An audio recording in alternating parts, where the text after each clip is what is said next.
Buenas, buenas, buenas. ¿Cómo están todos y todas? Con esta palabra, buenas, estamos dando inicio a una nueva sección que nos convoca aquí en estas emisiones. Y nuevamente tengo el agrado de recibir acá en la Celda Negra a la frecuentadora de este ámbito, que es a la señora Crook.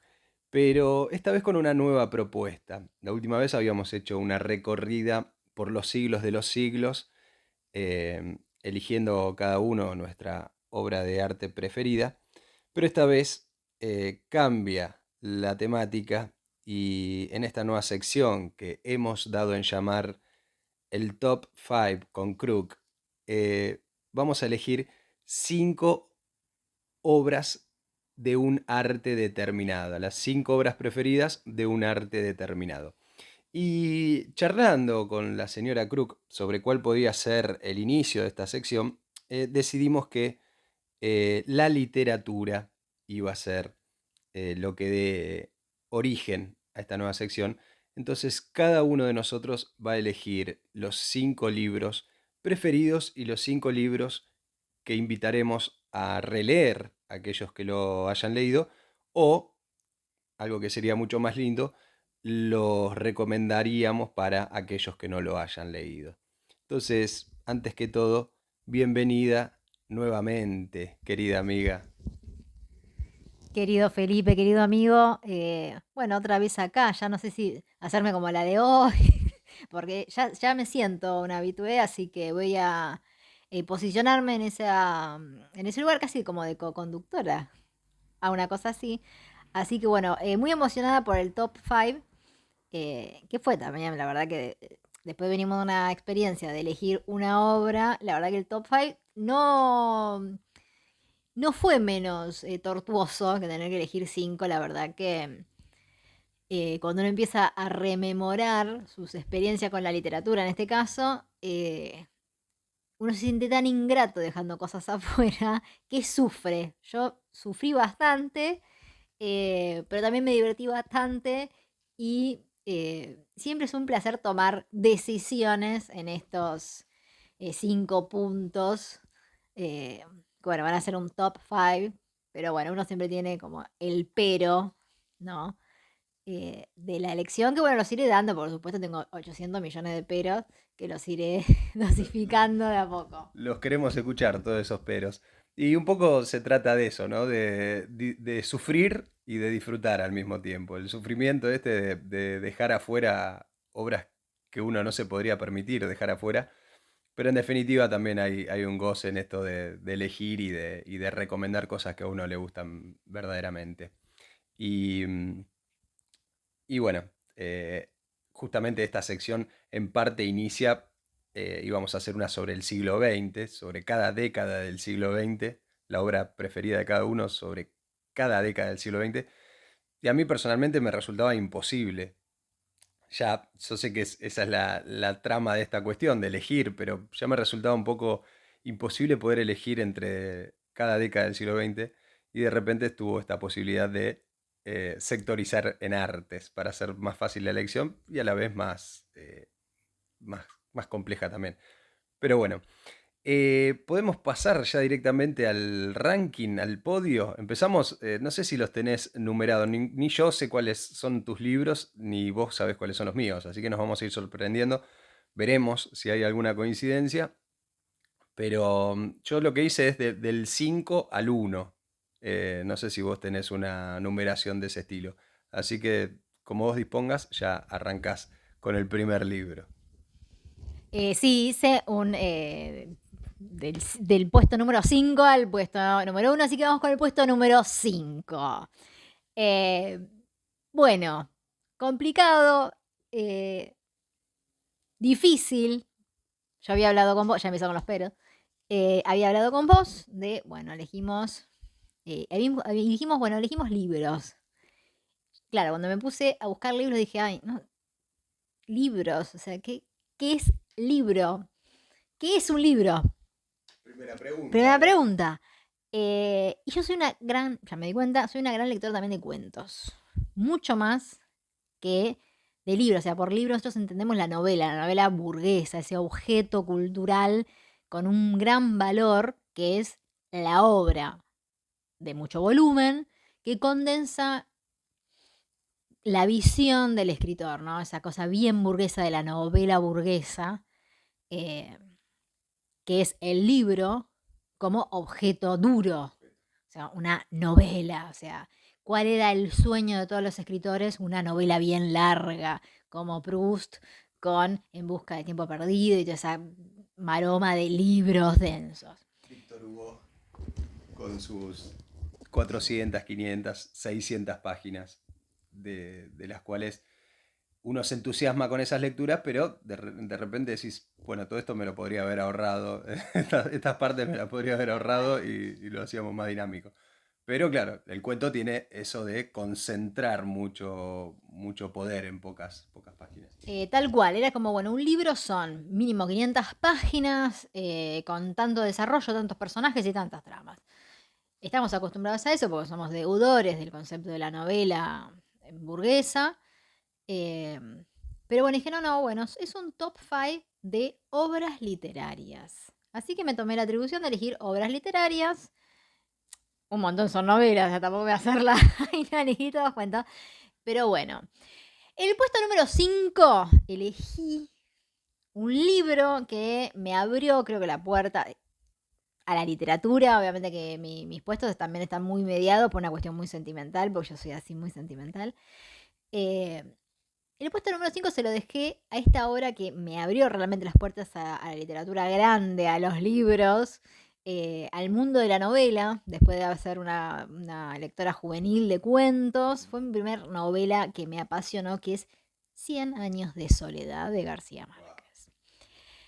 No es muy original mi elección, la verdad que no, pero bueno, en mi caso, esta gran novela, pues es una novela larga, de hecho, después todo lo que dije, ahora lo conté, así te lo... Pero así como digo una cosa, te digo la otra. Puede decirse rápidamente, no hay problema, no tenemos que... Como yo. Son unas cuantas páginas donde vamos a seguir por 7 generaciones a la familia Buendía en un pueblo llamado Macondo. Obviamente, conocido internacionalmente por ser el mayor representante, quizás el mayor exponente del realismo mágico, me enseñó esa manera, que considero sumamente latinoamericana, de lidiar con la realidad, que es el realismo mágico. Y cuando yo leí esa forma de codificar la realidad, ya no hubo para mí vuelta atrás, en el sentido de que gran parte de mí quedó en Macondo para siempre, lo sigue estando. Tengo secuencias, pero grabadas a fuego en la memoria. Como eso, como una gran forma de codificar la realidad en esta forma de ver el mundo y de sentir el mundo, que es el realismo mágico. Y siempre la voy a recomendar. eh, Todo el mundo siempre dice que es muy densa, que es muy larga, que es muy confusa. Y eso también es lo lindo. O sea, porque está siguiendo una familia por 7 generaciones, una familia con todas las cuestiones que tiene el devenir de una familia. Pero la forma en la que representa la realidad es única, es maravillosa. Y ver, leer y acompañar un libro en esa forma es maravilloso. Así que mi puesto número 5 es para 100 años de soledad de Gabriel García Márquez, un libro de 1967. Bien, arrancamos en Latinoamérica aparte con toda la furia, el Gabo y ese realismo mágico que mencionás que es tan edificante para todos nosotros, tan alentador para todos nosotros porque bueno, nos da un poquito de esperanza de, de la magia, de que la magia puede estar entre nosotros. Todo el tiempo. Tal cual, así que gran elección. Y estamos en modo de agradecimiento, porque justamente la primer obra literaria que yo elijo, mi puesto número 5, también tiene que ver con eh, la obra que me ha abierto la posibilidad de leer libros. Hasta haber leído esa obra, para mí leer un libro era una cuestión inabarcable, imposible. Leía unas páginas, me aburría, no lo seguía. Y de repente mi Sagrada Madre, hace ya unos veintipico de años, me regaló Harry Potter y la piedra filosofal. Y ahí me di cuenta que se podía leer un libro entero. Ahí fue cuando hice el clic en mi vida personal, donde dije que, se puede leer una obra completa, no es imposible. Y entonces a partir de ahí pude acceder a otro tipo de literaturas, aunque cuando leí ese primer libro de Harry Potter me convertí en un ferviente seguidor de la saga literaria de J.K. Rowling y después era de esos que esperaba el día que salía el libro a esperar a la librería, íbamos todos a hacer ruido, ya viene, llegaron las cajas, ahí está. Bueno, pero haciendo toda esa seguidilla de 7 libros, así que se me abrió todo ese mundo, más allá de lo atractiva que es, ese conjunto de obras donde eh, crea un universo esta autora, crea un universo muy complejo, muy rico, muy inspirado también en mitologías antiguas y bueno, que ya vienen de hace siglos con la humanidad. Pero sí, hice mi primera elección con el sentimiento, con el corazón y elegí esa obra que me abrió al mundo de la literatura. Así que Harry Potter y la piedra filosofal. Gran libro, yo también lo leí. No fanática, pero seguidora de Harry Potter también. No sabía que eras seguidor de Harry. Y yo creo que como generación, nosotros que somos la generación Harry Potter, le debemos un montón a esa saga que creo que nos devolvió muchísimo al mundo de los libros. Sumamente disfrutable. Sí, la verdad que gran elección. Hermoso libro y estoy muy contenta de que hayas elegido uno que leí. Digo, ya veo que elegí uno que no tengo nada para decir, pero sí, lo leí. Me gustó mucho el segundo, el de la cámara secreta. Perfecto. Ese me encantó. Pero está bien, está muy bien. Sí. No, a mí el que más me gustó es el tercero, El prisionero de Azkaban. Muy bueno. Ese es el que más me gustó, pero como libro en sí, como obra, por esta cuestión del agradecimiento, mi introducción al mundo de la literatura lo hice a través de Harry Potter y la piedra filosofal. Y pues sus consecuentes videojuegos en la PlayStation, películas y todo ese universo. Pero los libros, yo era particularmente de los libros lo que me interesaba y era un devorador de esos libros. Me los esperaba 5 años en que aparezca el nuevo libro y me lo terminaba en 2 semanas. Bueno, bueno, esa es mi primera, mi top 5, el puesto 5 en mi top 5. ¿Pasamos al 4? Pasamos al 4. Pasamos al 4. Mi puesto número 4 es para, ahora sí, un relato corto, un cuento largo. Dicen estas cuestiones, ¿no? De qué es cuento, cuánto tiene que durar un cuento, estas son otras discusiones. Cuestiones técnicas. Cuestiones muy técnicas que a mí la verdad que no me importan, pero a mucha gente le importa. Es para El perjurio de la nieve. Relato de, para mí, gran Adolfo Bioy Casares. Es un relato publicado en 1944. Hermoso. Cuando lo leí fue un flash. Porque es una historia fabulosa, centrada en la Patagonia Argentina, que mezcla el policial y el género fantástico.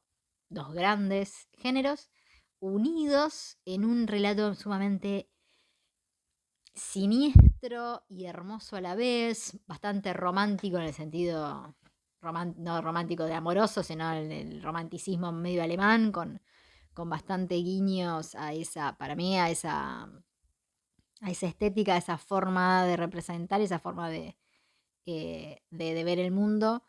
Es la historia, como una crónica, acá viene un gran género dentro de la literatura que es los cuentos o relatos que son crónicas contadas por terceros. Es bueno, yo conocí a fulano de tal que falleció y me contó esta historia y me pidió que la contara cuando muriera o cuando tal cosa. Bueno, esto es una cosa así.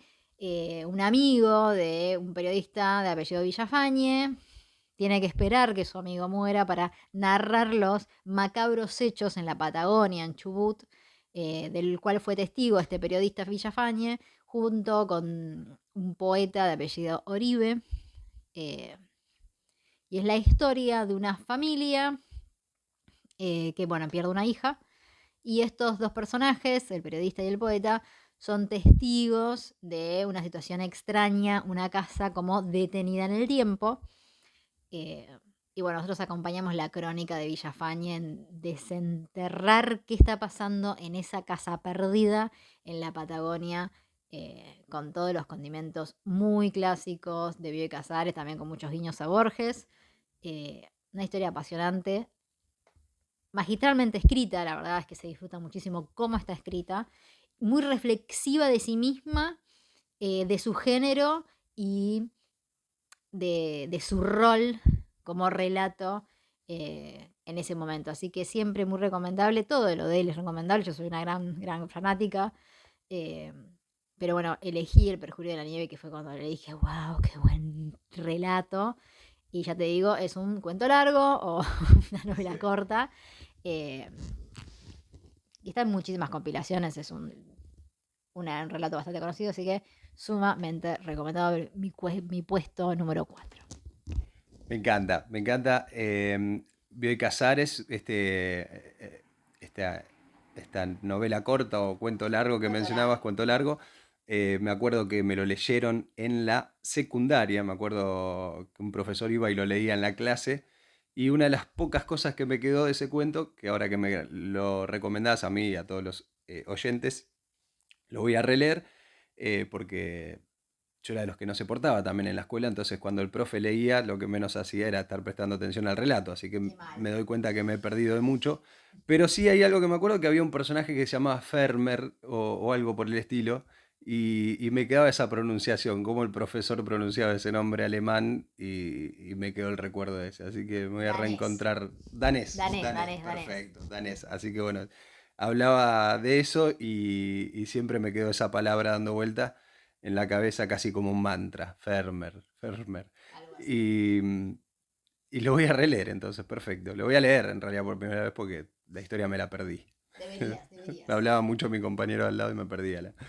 Pero bueno, empezamos con el show de las coincidencias. Ay, Empezamos con el show de las coincidencias. No elegí este cuento largo porque, como te decía, me lo perdí cuando me lo leyeron.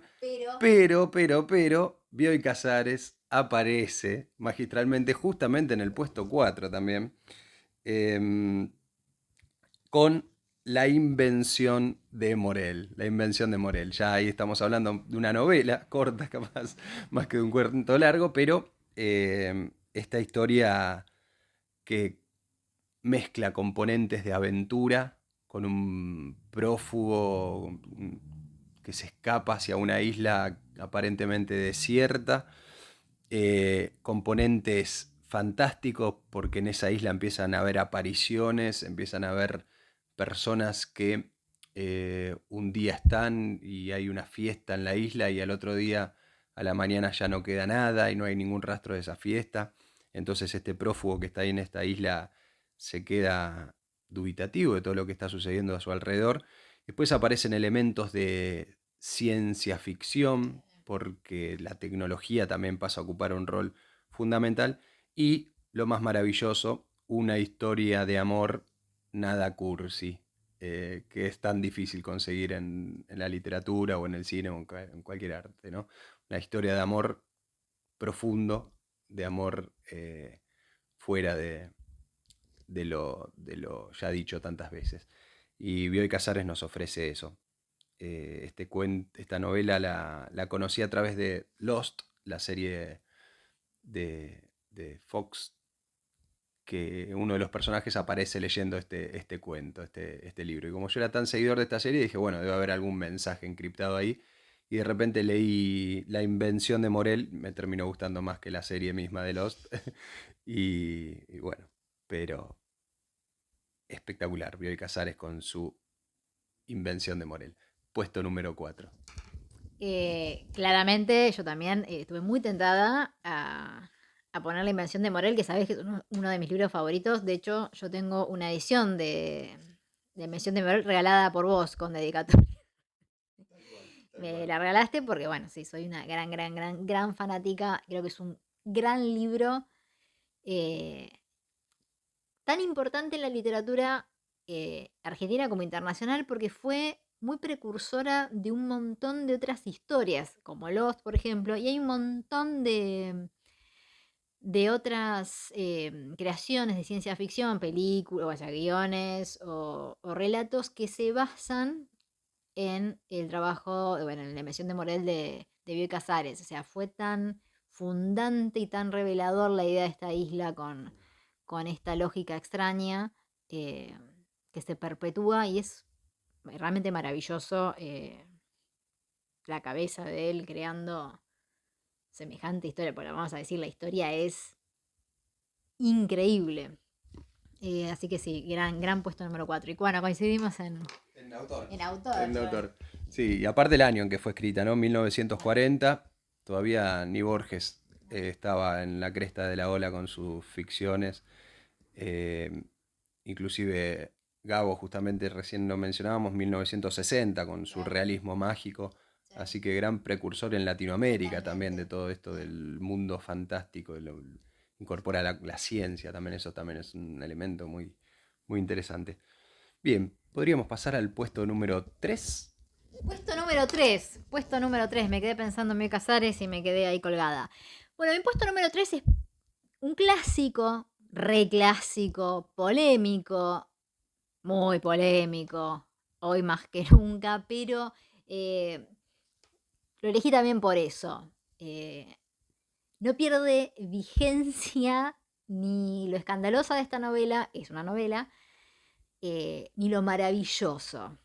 Mi puesto número 3 se lo dedico a Lolita de Nabokov, novela rusa de 1955.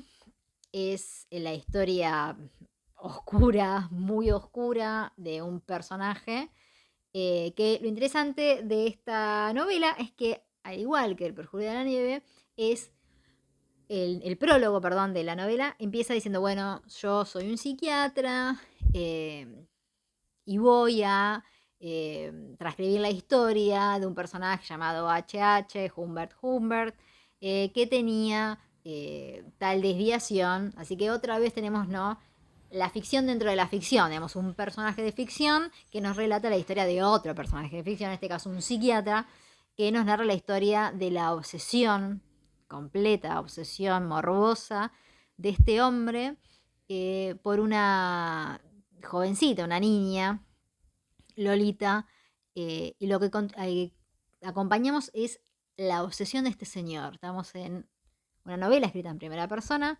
metidos en su cabeza.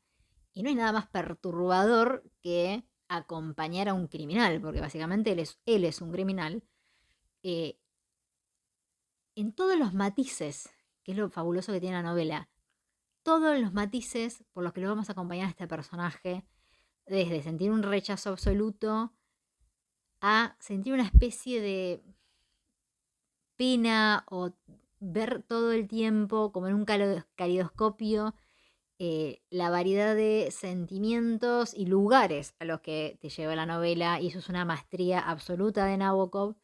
Y quizás esta novela tenga de los inicios más atrapantes, son apenas 4 o 5 oraciones, las primeras frases de este personaje HH, que en muy poquito condensa toda la obsesión que tiene por esta niña, haciendo un análisis de la sonoridad de su nombre. Y cuando leí, digamos, esos primeros renglones, me atrapó. Dije, esto va a ser un viaje delirante. Y fue un viaje delirante acompañar a una mente criminal eh, atravesando tantos estadios. La verdad que el trabajo del escritor es envidiable y sumamente disfrutable y polémico, y eso es hermoso en la literatura, bueno, en todas las artes, pero bueno, la literatura que puede poner esas palabras a esos horrores, como es en el caso de un adulto enamorado de una niña, eh, porque lo que vemos es eso, es cómo se enamora de esta niña, es perturbador y artísticamente potente. Ese ha sido mi puesto número 3. Muchas ganas de aplaudir por este relato que tan brillantemente nos haces de Lolita. en toda su perversión y en toda su maravilla, esa espectacularidad, apasionamiento.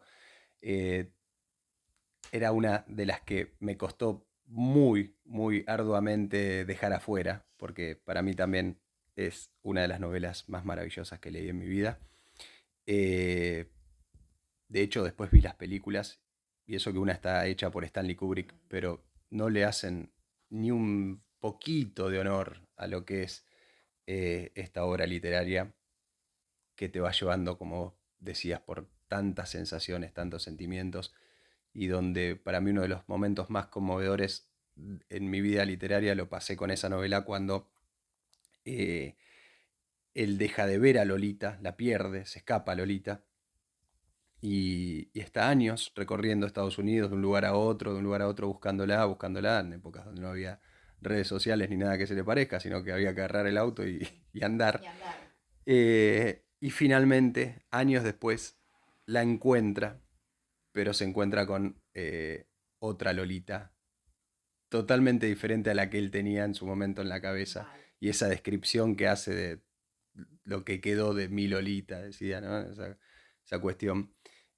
Pero, aún así, todavía mantenía un resabio de amor o algo por el estilo. Totalmente, o sea, yo no quiero spoilear la historia, pero ese momento donde el personaje, digamos, se desarticula en su amor y lo vemos ahí cediendo ante la figura de ella, nada, es impresionante, o sea, lo venís odiando, diciendo, este hijo de puta, toda la novela y lo ves ahí con esa vulnerabilidad en ese momento, ella también, y es, la verdad que es magistral todo lo que vas sintiendo y esa imagen creo que es de las imágenes más fuertes que he leído.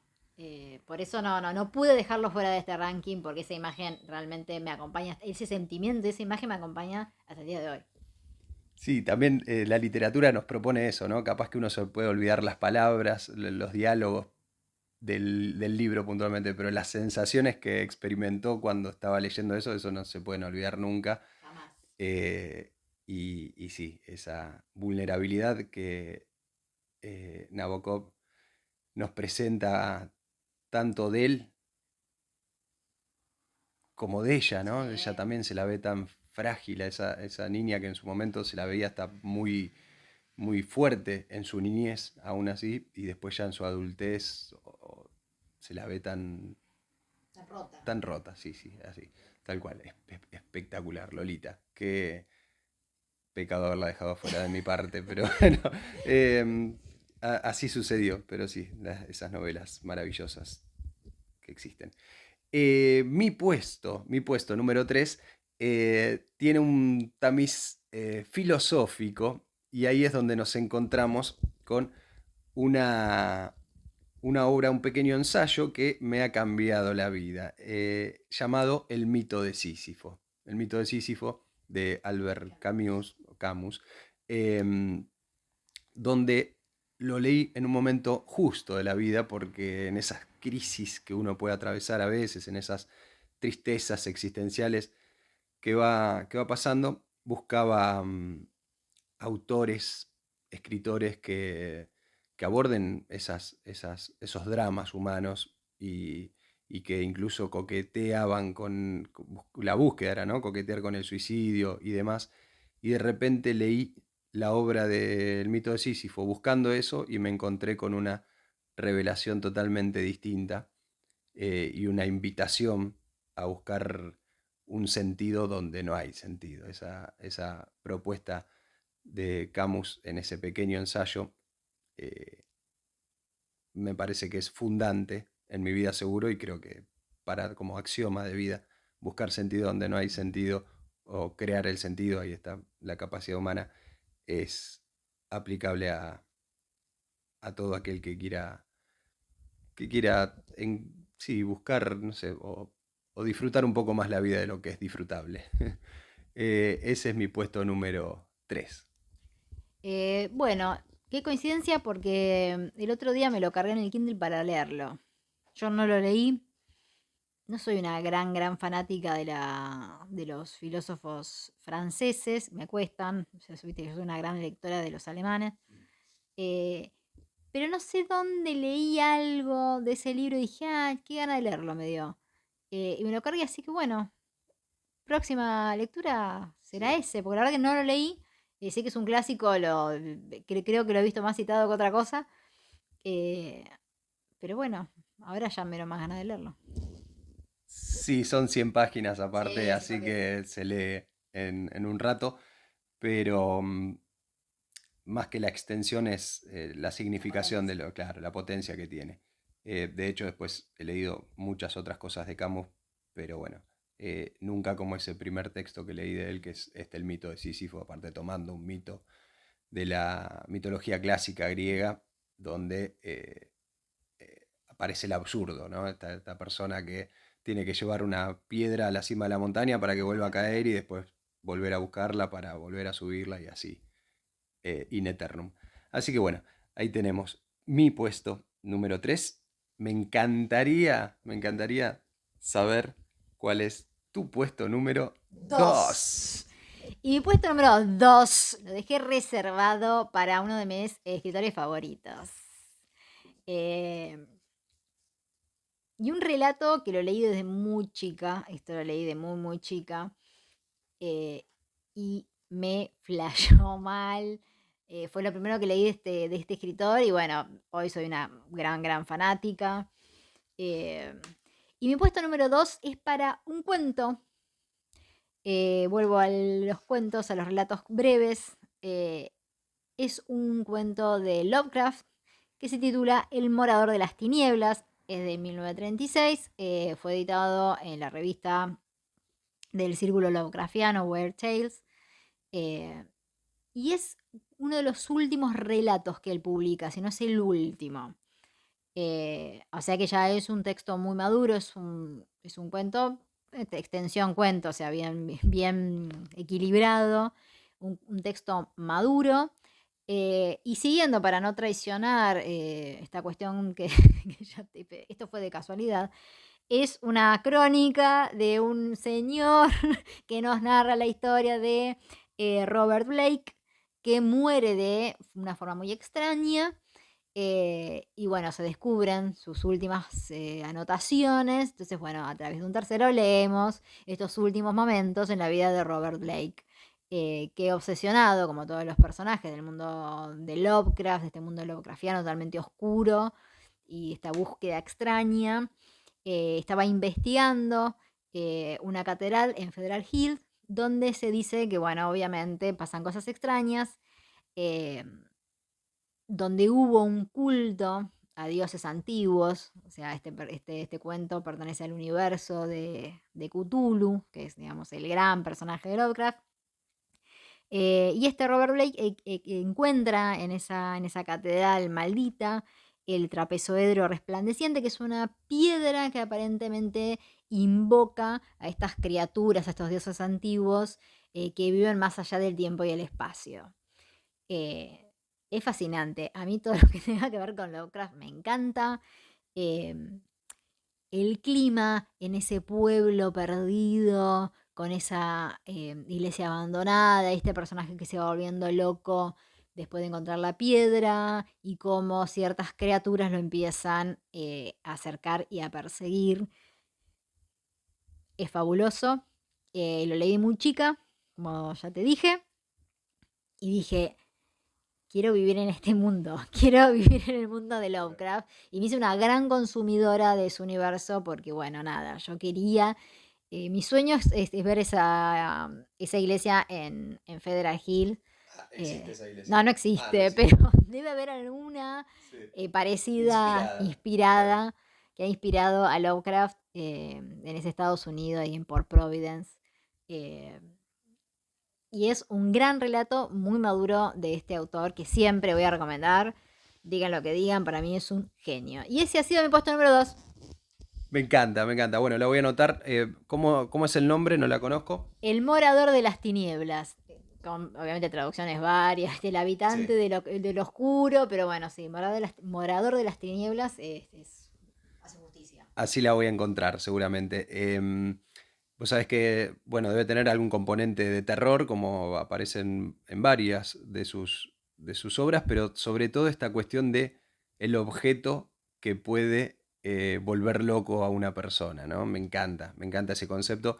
De hecho, el último acercamiento que tuve con Lovecraft no fue directamente con él, sino que escuché la historia sobre el Necronomicon, que es un libro, El libro un, maldito. el libro maldito, un grimorio, o sea, un Ujú. compendio de magias y de rituales que cualquier ser humano que lo leyera iba a terminar en un estado de locura. Y justamente el próximo libro que tengo ahí pendiente para leer es el Neonomicon, que es un cómic basado en el Necronomicon de Lovecraft. Y este cómic debe ser muy bueno seguro, porque está hecho por Alan Moore, que es un gran seguidor de Lovecraft. Así Como que corresponde. si lo recomienda Millie Crook y lo recomienda Alan Moore, Es bueno. hay que leer a Lovecraft. Totalmente. Hay que leer a Lovecraft. Es un viaje de ida, es una prosa muy interesante, muy barroca. Las historias siempre son un delirio fabuloso.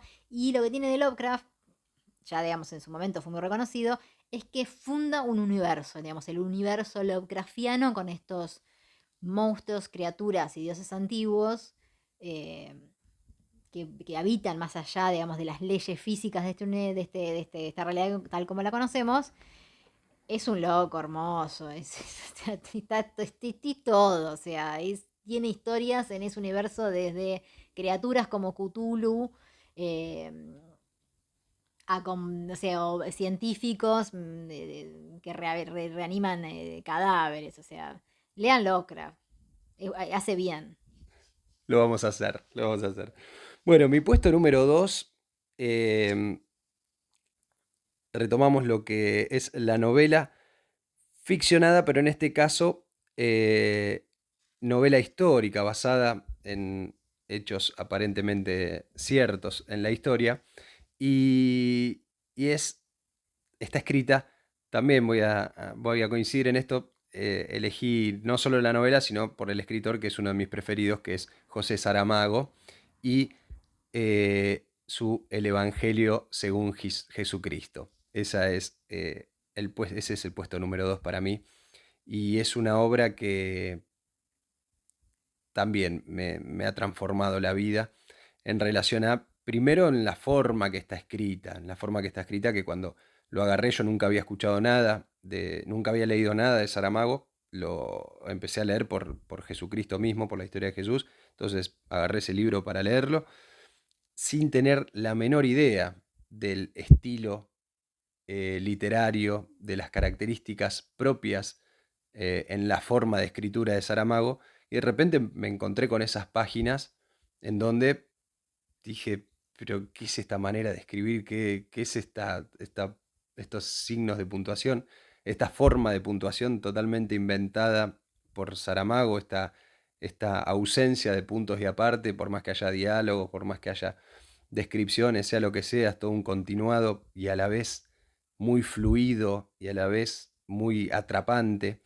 Y bueno, y acá se combinan esa forma de escritura con la historia que presenta Saramago de un Jesús totalmente o muy humano, primordialmente humano, con destellos y toques de divinidad que ni él mismo puede entender, ni Jesús mismo puede entender cuando obra los milagros, ni la gente que lo rodea. Y bueno, es un poco la historia de Jesús, eh, pero desde el punto de vista de Jesús, no como los evangelios que encontramos en el Nuevo Testamento, sino que son terceras personas contándolo. Acá Saramago se pone en un Jesús ahí bien descrito desde sus sentimientos, desde su mirada con el mundo, desde sus encuentros con los demonios. Y bueno, me parece fascinante. A partir de ahí no pude dejar nunca más de leer a Saramago y ahora, bueno, he leído casi todo de él, pero bueno, sigue siendo el Evangelio según Jesucristo su obra para mí más importante y más significativa. Mira, Saramago no es un como se llama, un escritor que frecuente mucho. Leí un par de cosas nada más de él, no este libro. Eh, bueno, deuda, entonces, vos decís que tengo que leer. Esto como Lovecraft. Sí, ¿Hace bien leer Saramago? sí, si no leíste nada de Saramago, si no leíste nada de Saramago, está muy bueno leerlo así como un primer vistazo, porque también te vas a encontrar con eso, con una manera de escribir que no es parecido a nada porque él mismo crea su propia manera de escribir y eso ya vale la pena como experiencia, como creando una nueva Claro. forma de puntuar, una nueva forma de sintaxis, se puede hacer algo tan entretenido y uno la va aprendiendo esa forma, porque también tiene su lógica, va aprendiendo esa forma a medida que va leyendo y eso también es un proceso apasionante. Ya eso me convence, me encantan los escritores. No puse nadie de ese estilo en este ranking, pero me encantan los escritores que inventan y forman su forma de escribir y uno tiene que meterse en la lógica de esa escritura. Me parece un plus sumamente disfrutable. Bueno, entonces sí, vas a tener que leer a Así que Saramago. Ya sé que te voy a regalar para tu próximo ahí está, cumpleaños, entonces. ahí está, ¿viste? Bueno, creo que hemos llegado ya Hemos a las llegado. instancias finales. No sé si podés ya afirmar y decirnos cuál es tu puesto número uno, tu top one. Por supuesto, por supuesto. Y bueno, mi puesto número uno es para una novela que bueno, voy a hacer otra vez el mismo comentario boludo, para no desentonar, es ficción dentro de ficción, es unas personas que nos cuentan la historia de un tercero. Esto fue accidental, pero se ve que debo tener una inclinación muy fuerte por ese tipo de historias. Es una novela de 1818 eh, y para mí es una novela hermosa porque combina dos cosas que a mí me fascinan, que son el terror, el horror y un clima muy triste. Eh, Estoy hablando de Frankenstein, de Mary Shelley. Gran, gran novela escrita por una mujer brillante y es una historia del horror de ser humano.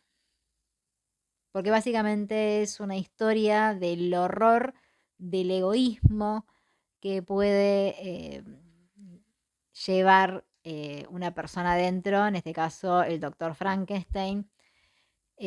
Narra la historia del doctor Frankenstein que crea a partir de un experimento vida, le da vida a una criatura que después él no se hace cargo de esa monstruosidad, según él, que ha creado.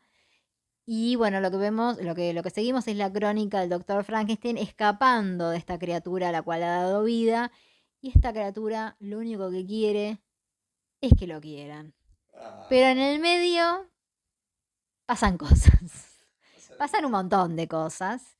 Y la mirada que tiene Mary Shelley sobre esta relación muy tóxica entre el doctor Frankenstein y su criatura es fabulosa. Es una novela profundamente profunda, humana, eh, y te lleva al mejor estilo Lolita por una cantidad de sentimientos espectaculares. Es un gran ejercicio sobre el ser humano, digamos, sobre sus miserias, sobre sus virtudes, sobre la ambición, pero no deja de ser una historia de terror, donde hay un monstruo que persigue a su creador y lo que vemos es toda esa persecución narrada ya en el punto final, cuando ya el doctor Frankenstein está ahí a punto digamos, de encarar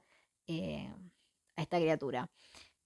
Para mí una gran, gran novela, la leí hace no tanto, son estas novelas que como pertenecen ya a la cultura popular, porque tienen obviamente 200 millones de películas, 200 millones de cosas, tal es así que todo el mundo piensa que Frankenstein es el monstruo. La gente, como le dicen Frankenstein, claro, que es un verde, que está ahí, que le dan con una máquina, con un rayo, y se llama Frankenstein. Bueno, no, Frankenstein es el doctor, el que le da vida, y es un poco más complejo todo. Pero bueno, el monstruo eh, el monstruo tipo Frankenstein, pertenece ya, digamos, al El que no es universo. Frankenstein. Claro, el no Frankenstein. No, Frankenstein. Qué maravilla, qué obra de top uno que has elegido, porque también es quizá uno de los precursores del terror clásico. No sé si uno puede encontrar obras de terror clásico muy anteriores a esa. Estamos hablando siglo XIX y escrita por una mujer en el siglo XIX. Por una mujer que tuvo que firmar la novela con un nombre masculino, porque no dejaron que fuera de Mary Shelley. Ella luchó hasta última instancia hasta que finalmente pudo editarlo con su nombre, tuvo que hacerlo con un seudónimo. Em, y obviamente lo que tiene además el nacimiento de la novela Frankenstein es toda la parafernalia en torno a cómo se concibió la idea de Frankenstein, que también es fabuloso, entonces como que es un universo. Se dice que en un verano muy malo, verano donde no hubo verano en Europa, en en un fin de semana se reúnen en Villa Diodati, que es una de las mansiones de Lord Byron, el poeta inglés. Se reúnen en esa mansión Mary Shelley con su marido, Shelley, el escritor, Lord Byron, la otra hermana de Mary Shelley, y Polidori, que era un médico y escritor, y como les llovió todos los días, se pusieron a hacer una competencia de cuentos de terror. Y bueno, parece que Frankenstein nace de ese juego ahí rodeada de otros grandes escritores, incluso Polidori también escribe em, el primer cuento de vampiros también en esa jornada en Villa Deodati, además de Frankenstein también nace el vampiro, y sí, estamos en pleno renacimiento, el terror tiene un gran auge, pero son estas figuras, sobre todo Mary Shelley y, digamos otras figuras circundantes, que dan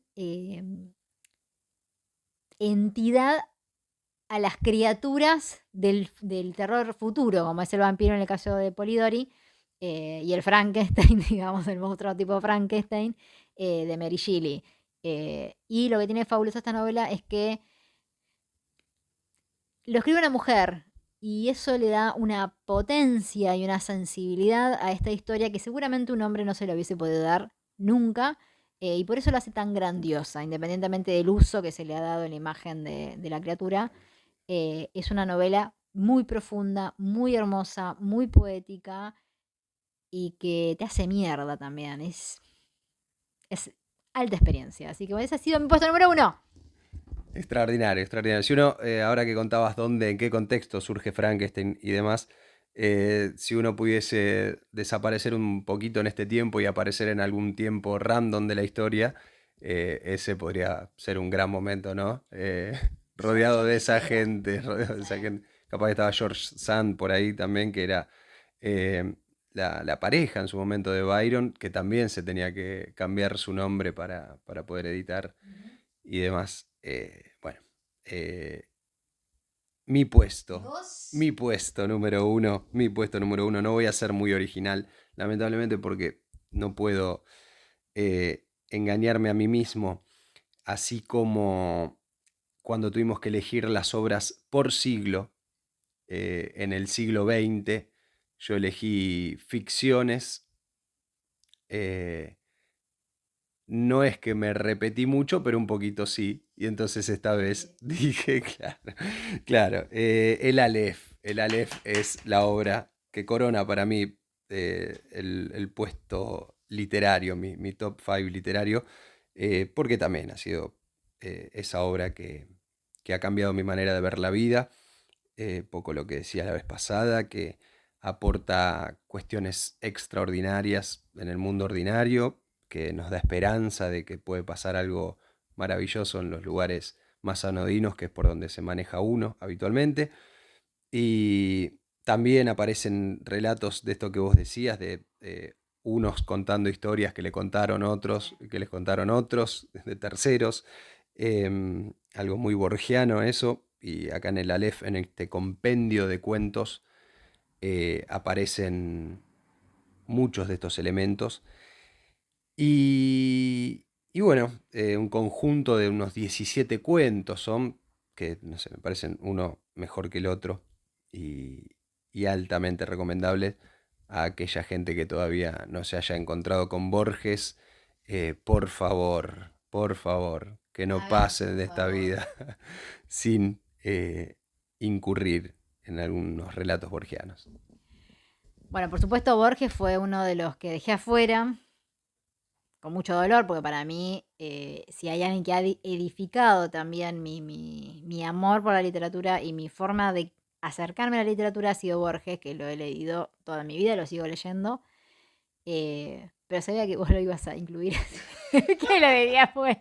Muy predecible, lo veo, No, pero ¿no? dije, ay, por ahí te pone. Yo iba a poner ficciones. Claro. Pero bueno, sí, yo soy más de ficciones que de la Aleph. Igual los dos son, pero Sí, sí, nada, sí. fundantes en mi relación con la literatura. Y para mí siempre es un placer releer, porque ya a esta altura estoy releyendo, los cuentos de Borges, porque hacen un mundo mejor. O sea, mientras uno lee los cuentos de Borges, por lo menos yo estoy viviendo en su mundo, en su realidad paralela, y eso me pasa como con Lovecraft. Quiero que el mundo sea como él lo describe. No me interesa otra realidad que no sea la que él propone, con esos misterios y con esas cosas que pasan tan magníficas, esas extrañezas en lo cotidiano, esos encuentros accidentales que te transforman la vida, que es muy borgiano eso, y todo lo que sea borgiano, desde, no sé, la relación con los espejos o lo que sea, siempre es bello y deseable. Solo quiero vivir en el mundo de Borges. Es un gran mundo ese.